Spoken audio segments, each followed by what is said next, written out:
Hello, my name is Tim Black. Thank you for tuning into the Tim Black Show. Joe Biden, what is your problem? You can't get it together.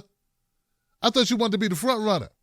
You're not front runner material because you don't know when to be quiet. And Tulsi Gabbard, what are you doing? Unforced error, Tulsi Gabbard. Unforced error, Joe Biden. I know you're thinking, Tim, what does Joe Biden and Tulsi Gabbard have in common? Mostly nothing.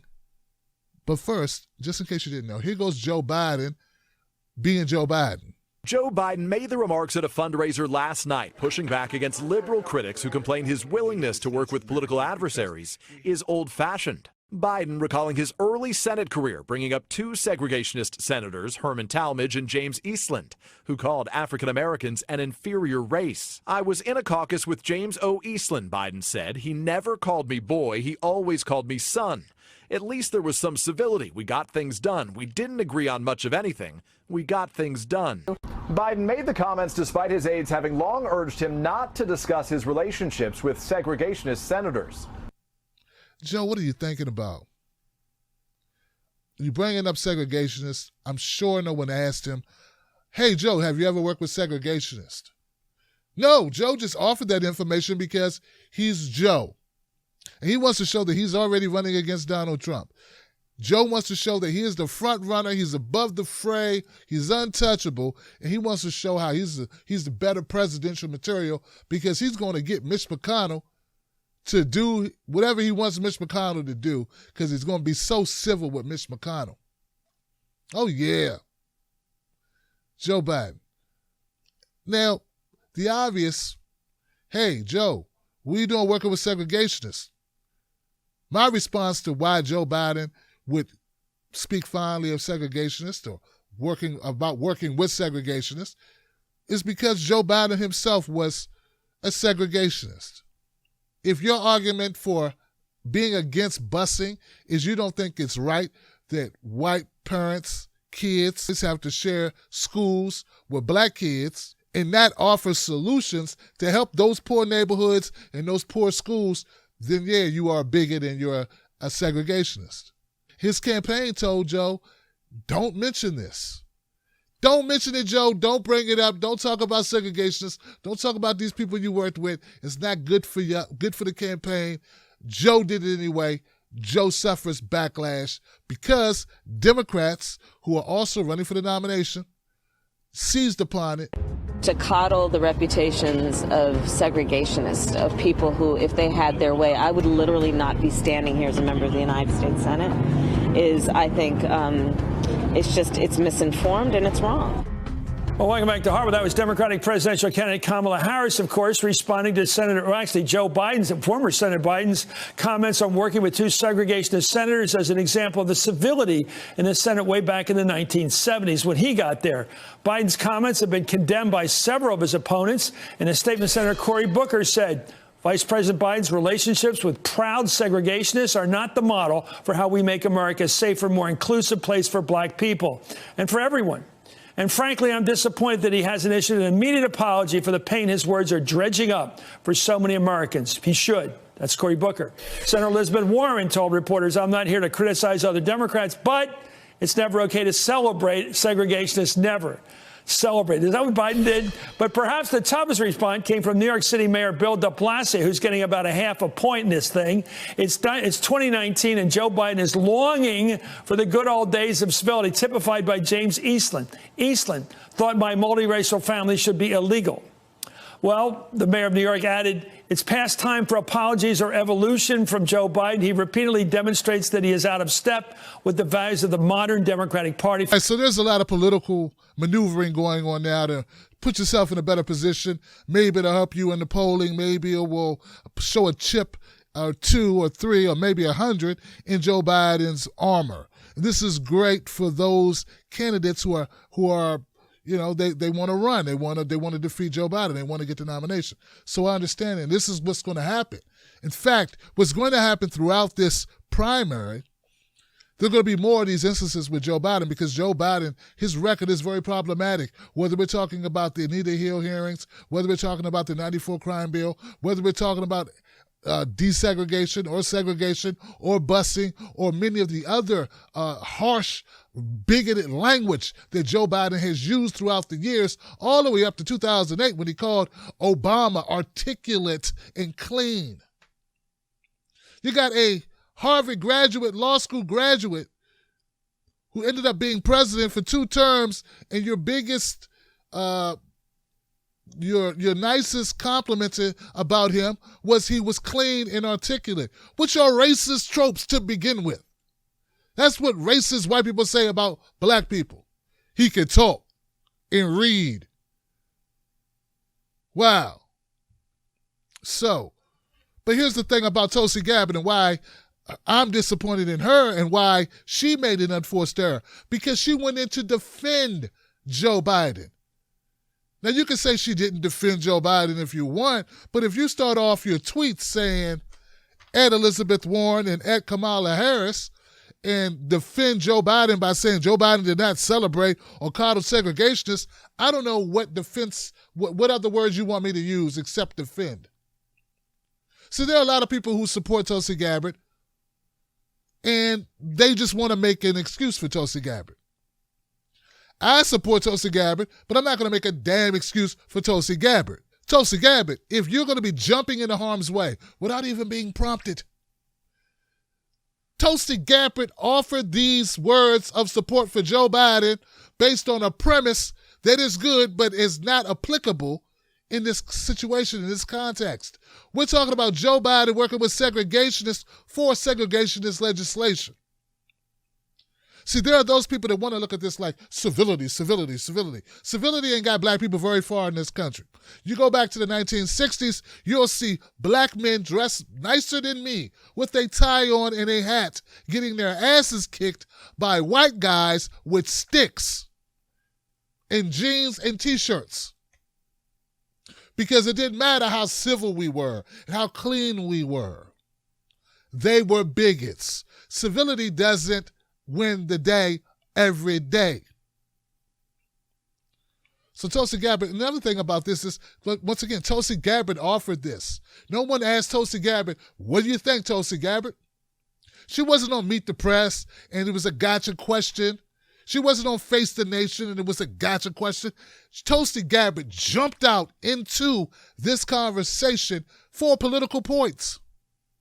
And you can say it wasn't for political points. Why do you tweet about an issue that your name is not mentioned in, and that's just for political points? Bill de Blasio's weighing in for political points. Tulsi Gabbard weighed in for political points. If we are not going to look at things from a fair vantage point, then what are we doing? Tulsi Gabbard needs to better vet her support for Joe Biden or any of these other primary contenders when you're going on the record and speaking, because it's very problematic. Me as a black commentator, me as a black journalist, a black media company, to have a candidate who I've showed support for in the past be tone deaf as Joe Biden for strategy purposes or whatever purposes, to say, well, we need to work with people, we need to be more civil. No, we don't always need to be more civil. Sometimes we need to turn up. We don't just need to be nice. Sometimes we got to fight, and we have to show people what time it is and let them know they will not get away. They will not walk away unscathed. They will have to face the repercussions of their statements, of their action, and of their bullshit policy. That is the job of a revolutionary. So there's a lot of people with a lot of apprehension about Tulsi Gabbard right now, and I'm one of those people, because I don't give you a pass just because you are against war does not mean you get to sit back and let black people be denigrated and then have Joe Biden use racist, segregationist, bigoted legislation and actions and friendships with bigots, ex-Klansmen, what have you, Strom Thurmond, all these horrible people, Eastman, Talmadge, and then say, well, it shows that I'm a better Democrat. It shows I'm more, I can work with people. No, you don't get to do that. So now here we are. This is where we are. Now, I came down hard on Tulsi Gabbard, probably the hardest on Tulsi Gabbard, because it's unforced error. She can't afford these types of errors. There are black people just getting to know your name. Yes, of course there are, certain black folks who are on the left, like myself, who pay attention to politics. We're pretty much political junkies at this point. But there are people who don't know who Tulsi Gabbard is. And if their first entree, their first impression of you is you supported Joe Biden, the 94 crime bill guy, the guy who was kicking it with ex-Klan members, and you backed him up, black people aren't going to want to hear anything else you have to say. Now, I don't know how the Latino community is going to feel. I know you have some people that work with you that are, familiar with the Latino community, but as for the black community, it's going to be a problem. As it should be. I don't think if Joe Biden was talking about he worked with an anti-women's group or people who are anti-woman for legislation that was anti-woman, that you wouldn't have known about it. I think you would have known about it. I think you would have been aware, and I don't think you would have made the same mistake. So that's the problem. The problem is you're not as aware of black issues as you should be, and this has been a problem with many of the campaigns. This is not unique to Tulsi Gabbard. The more diversity is needed, and you have to seek out the counsel of that diversity. And they have to have the life experience to be able to let you know where you're going into troubled waters. And look, and for the record, I'm not saying that Tulsi is a bigot. I'm not saying that at all. I do believe that Joe Biden is either a bigot or he was just like Trump, willing to use bigotry to win his Senate seat in Delaware and to maintain it. Because he had those same segregationists come out and campaign for him. I've been very critical of Tulsi Gabbard. I said that a couple times. But let's not be so angry with Tulsi Gabbard that we forget that Joe Biden is the bigot here.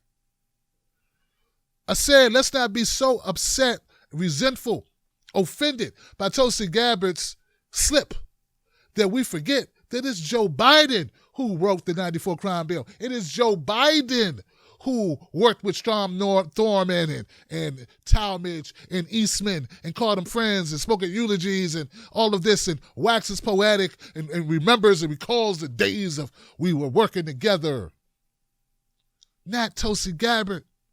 So we cannot hold Tulsi Gabbard feet to the fire to the degree that we are doing. I think some people are going overkill. I saw some people saying cancel Tulsi Gabbard. I don't think this is a cancelable offense. In fact, I know it's not a cancelable offense unless you're just looking for a reason to cancel her, which would be anything. She could have sneezed and you'd have been like, oh, that's it. She sneezed. Yep, got to get rid of her. She can't be sneezing. Tired of that sneezing.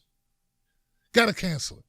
So there are people out there who really aren't supportive. They don't see her vision. They don't agree with her on this issue or that issue. So, they're more likely than not to take any issue and use it as an excuse to throw the baby out with the bathwater. I'm not suggesting that at all. I would hope that this will be a learning moment for Tulsi Gabbard and a moment of checking ourselves for those of us who say, well, just because we support a candidate, that does not mean that we do not call out a candidate when they're wrong.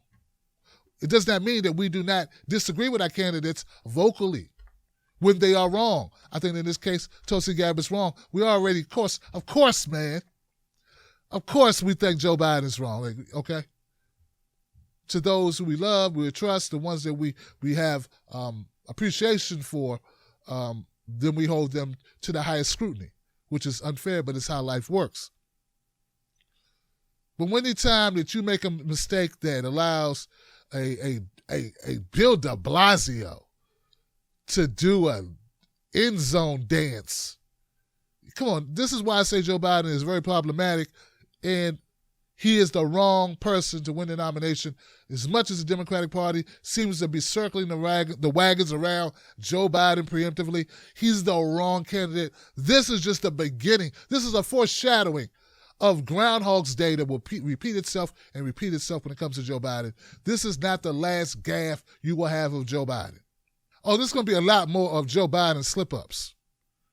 This happens when Joe Biden thinks he's good enough to freestyle off the top of his dome like Jay-Z. No, Joe Biden, you need to write down your lyrics and read them from a teleprompter. Just like Donald Trump, read from your teleprompter. When you start freestyling and ad-libbing, things get jacked up. Now, anybody out there thinking that I don't understand what it means to work with different people or work with people you disagree with, I get that totally. If there was a fire on my block and there was a woman outside screaming that her baby was stuck in the house, and the first two people to show was me and a neighbor who has a Confederate flag, who called me the N-word one time, and we don't like each other. He don't like me, I don't like him. But if I said, I'm going to go in there and get your child, and the guy with the Confederate flag said, hey, I'm going to go in there with you, we're going to go get him together, we would go in there together because we're going in there to do something good. Now, don't get it wrong. I would keep my eye on him.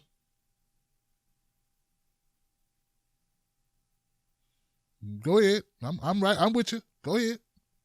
I wouldn't turn my back on him, but I would work with him. That's not the case with Joe Biden, what he's talking about here. Joe Biden worked with segregationists to help himself and to also continue segregation. All right, guys, let me know what you think about this in the comments section. Become a member of my wolf pack. We call it straight or we don't call it at all. Hit me up, Real Tim Black on Facebook and Twitter. I'll see you on the next one.